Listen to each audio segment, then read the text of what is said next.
Hi hello ನಮಸ್ತೆ. ಎಲ್ರು ಹೇಗಿದ್ದೀರಾ? ಚೆನ್ನಾಗಿದ್ದೀರಾ ಅಂತ ನಾನು ಅನ್ಕೊಂಡಿದ್ದೀನಿ. ಯಾಕಂದ್ರೆ ನಾನು ನಮ್ಮೂರು ಚೆನ್ನಾಗಿದ್ದಾರೆ, ನೀವು ನಿಮ್ಮೂರು ಹೇಗಿದ್ದೀರಾ ಅಂತ ಕೇಳ್ತಾ ಇವತ್ತಿನ ಒಂದು ಸ್ಪೆಷಲ್ ವಿಡಿಯೋಗೆ ನಿಮ್ಗೆಲ್ರಿಗೂ ಸ್ವಾಗತ. ಸೊ ಏನಿದೆ ಸ್ಪೆಷಲ್ ವಿಡಿಯೋ ಅಂತ ಆಲ್ರೆಡಿ ನಿಮ್ಗೆ ತಮ್ಮಲ್ಲಿ ನೋಡಿ ಗೊತ್ತಾಗಿರುತ್ತೆ.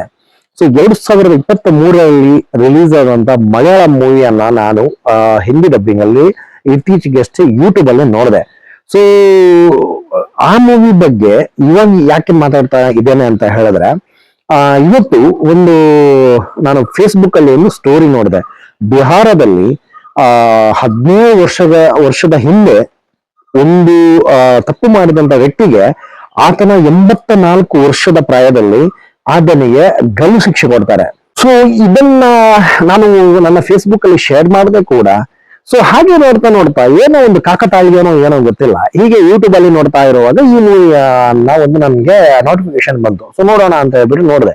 ಸೊ ಆ ಮೂವಿ ಹಾಫ್ ಅಂದ್ರೆ ಇಂಟರ್ವ್ಯೂ ಅಲ್ಲಿ ತನಕ ನೋಡಿದಾಗ ಆ ಮೂವಿಗೂ ಈಗ ನಾನು ಹೇಳಿದ್ದಂತಹ ಒಂದು ಸನ್ನಿವೇಶಕ್ಕೂ ತುಂಬಾ ಒಂದು ಹತ್ತಿರದ ಸಂಬಂಧ ಇದೆ ಅಂತ ಅನ್ಸು. ಅಂದ್ರೆ ಆ ಬಿಹಾರದ ವ್ಯಕ್ತಿ 17 ವರ್ಷದ ಹಿಂದೆ ಅಂದ್ರೆ ಏನೋ ಕೊಲೆ ಯತ್ನನೋ ಏನೋ ಮಾಡಿದ್ದ ಅಂತ ಹೇಳಿ ಆತನ 84 ವರ್ಷ ಪ್ರಾಯದಲ್ಲಿ ಆತನಿಗೆ ಶಿಕ್ಷೆ ವಿಧಿಸಿದೆ. ಅಂದ್ರೆ ಗಲ್ಲು ಶಿಕ್ಷೆ ಅಂತ ಹೇಳೋಕ್ಕಾಗಲ್ಲ, ಶಿಕ್ಷೆ ಅಂತೂ ವಿಧಿಸಿದೆ.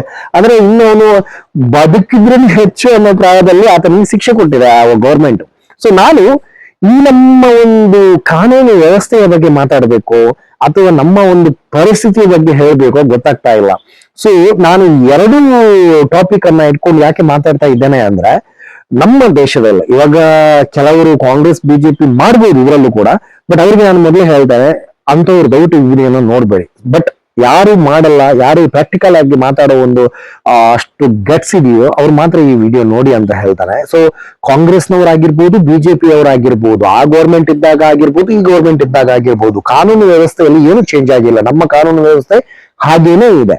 ಸೊ ಯಾಕೆ ನಾನು ಈ ರೀತಿ ಹೇಳ್ತಾ ಇದ್ದೇನೆ ಅಂದ್ರೆ, 17 ವರ್ಷದ ಹಿಂದೆ ಆದಂತ ಒಂದು ಸನ್ನಿವೇಶ ಅಂದ್ರೆ ಆತ ಒಂದು ಮಾಡಿದಂತ ಕ್ರೈಮ್ಗೆ ಅದು ಅಷ್ಟು ವರ್ಷ ಆದ್ಮೇಲೆ ಆತನಿಗೆ 84 ವರ್ಷ ಆತ ಒಂದು ಒಳ್ಳೆ ಜೀವನವನ್ನ ನಡೆಸಿದ್ದಾನೆ. ಅಂದ್ರೆ ಒಂದು ಕೊಲೆ ಯತ್ನ ಆಗಿರ್ಬೋದು, ಕೊಲೆ ಆಗಿರ್ಬೋದು, ಅದು ಕರೆಕ್ಟ್ ಆಗಿ ಕೊಲೆ ಯತ್ನ ಅಂತ ಇತ್ತು ನನ್ಗೆ. ಮೇ ಬಿ ಕೊಲೆ ಯತ್ನಕ್ಕೆ ಇಷ್ಟು ವರ್ಷ ನಂತರ ಏನು ಮಾಡ್ತಾ ಇದ್ರು ನಮ್ಮ ಬಿಹಾರದ ಗೌರ್ಮೆಂಟ್ ಪೊಲೀಸ್ನವರು ಅಂತ ಗೊತ್ತಿಲ್ಲ.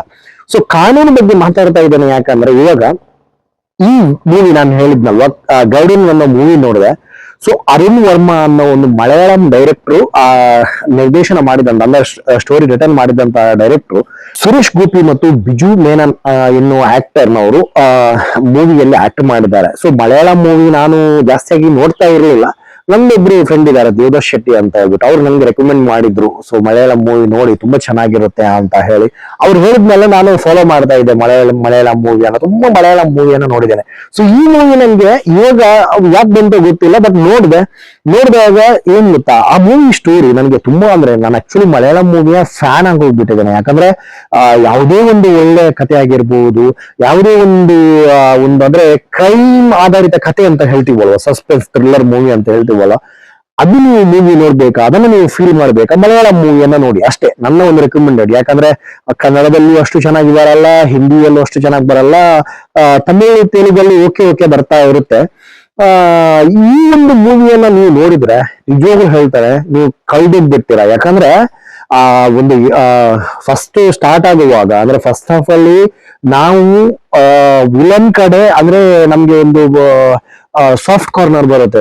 ಆತ ಮಾಡಿರೋದು ತಪ್ಪಿಗೆ ಪೊಲೀಸ್ನವನು ಆತನನ್ನ ಹಿಡ್ಕೊಂಡು ಒಳಗಡೆ ಹಾಕಿದ್ನಲ್ವಾ, 7 ವರ್ಷ ಜೈಲು ಶಿಕ್ಷೆ ಅನುಭವಿಸಿದ್ನಲ್ಲ ಅಂತ ಅನ್ನೋ ಒಂದು ಸಾಫ್ಟ್ ಕಾರ್ನರ್ ಬರುತ್ತೆ.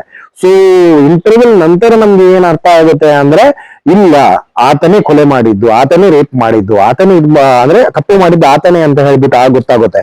ಸೊ ಈ ಒಂದು ನಡುವೆ ಜರ್ನಿ ಎಲ್ಲ ಒಂದು ಕಡೆ ಈ ಕಾನೂನು ವ್ಯವಸ್ಥೆ ಹೇಗಿದೆ ಅಂದ್ರೆ, ಇವಾಗ ಮೊನ್ನೆ ಒಂದು ಇನ್ಸಿಡೆಂಟ್ ಆಯ್ತು, ನಿಮ್ಗೆ ನೆನಪಿದೆಯಲ್ಲೋ ಗೊತ್ತಿಲ್ಲ. ತಮಿಳ್ನಾಡಲ್ಲಿ ಒಂದು 3 ಜನ ಪೊಲೀಸರು ಒಂದು ಬಾಲಕಿಯ ಅತ್ಯಾಚಾರದ ಬಗ್ಗೆ ಮಾತಾಡ್ತಾ ಮಾತಾಡ್ತಾ ಅವರು ಏನೋ ಒಂದು ಸ್ಮೈಲ್ ಮಾಡ್ತಾರೆ, ಏನೋ ಒಂದು ವಿಷಯಕ್ಕೆ ಅವರು ನಗಾಡ್ತಾರೆ. ಸೊ ಅವರನ್ನ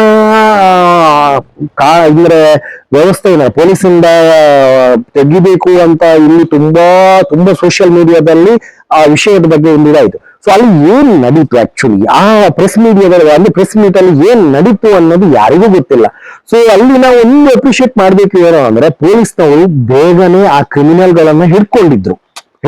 ಅಲ್ಲಿ ಪ್ರೆಸ್ ಮೀಟ್ ಅಲ್ಲಿ ಏನೋ ಒಂದು ಮಾತಾಡುವ ಬರೋದಿಲ್ಲ, ಅವರು ನೆಗಾಡಿದ್ರು ಅನ್ನೋ ಒಂದು ಕಾರಣ ಇಟ್ಕೊಂಡು ನಮ್ಮ ಸೋಷಿಯಲ್ ಮೀಡಿಯಾದಲ್ಲಿ ಇಡೀ ನಾವು ಏನ್ ಮಾತಾಡಿದ್ವು ಅವರನ್ನ ತೆಗಿಬೇಕು.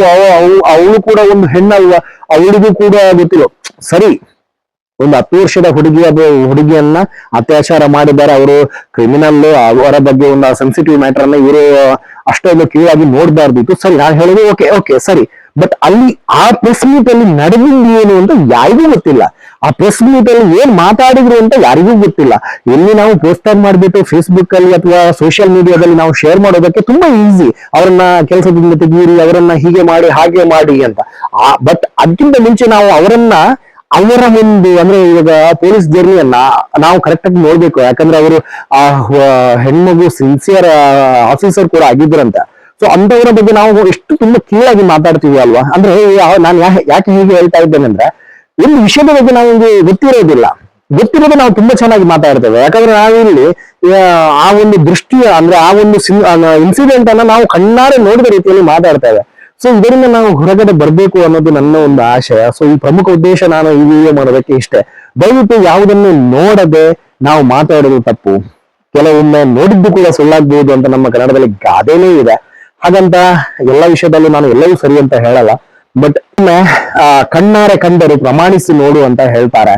ಸೊ ದಯವಿಟ್ಟು ನಾವು ಯಾವಾಗ್ಲೂ ಒಂದು ವಿಷಯದ ಬಗ್ಗೆ ನಾವು ತುಂಬಾ ಒಂದು ಸೋಷಿಯಲ್ ಮೀಡಿಯಾ ಇದೆ, ಅಥವಾ ಸೋಷಿಯಲ್ ಮೀಡಿಯಾದಲ್ಲಿ ನಮ್ಗೆ ಕೆಲವರಿಗೆ ಬರವಣಿಗೆ ತುಂಬಾ ಚೆನ್ನಾಗಿದೆ, ಬರವಣಿಗೆ ಬರುತ್ತೆ ಅಂತ ಹೇಳ್ಬಿಟ್ಟು ನಮ್ಗೆ ಬಾಯಿಗೆ ಬಂದಾಗ ಮಾತಾಡೋದು ನಾವು ಬಿಡ್ಬೇಕು ಅಂತ ಹೇಳ್ತಾ ನೆಕ್ಸ್ಟ್ ವಿಡಿಯೋ ಮತ್ತೆ ಸಿಗೋಣ. Take care, bye bye.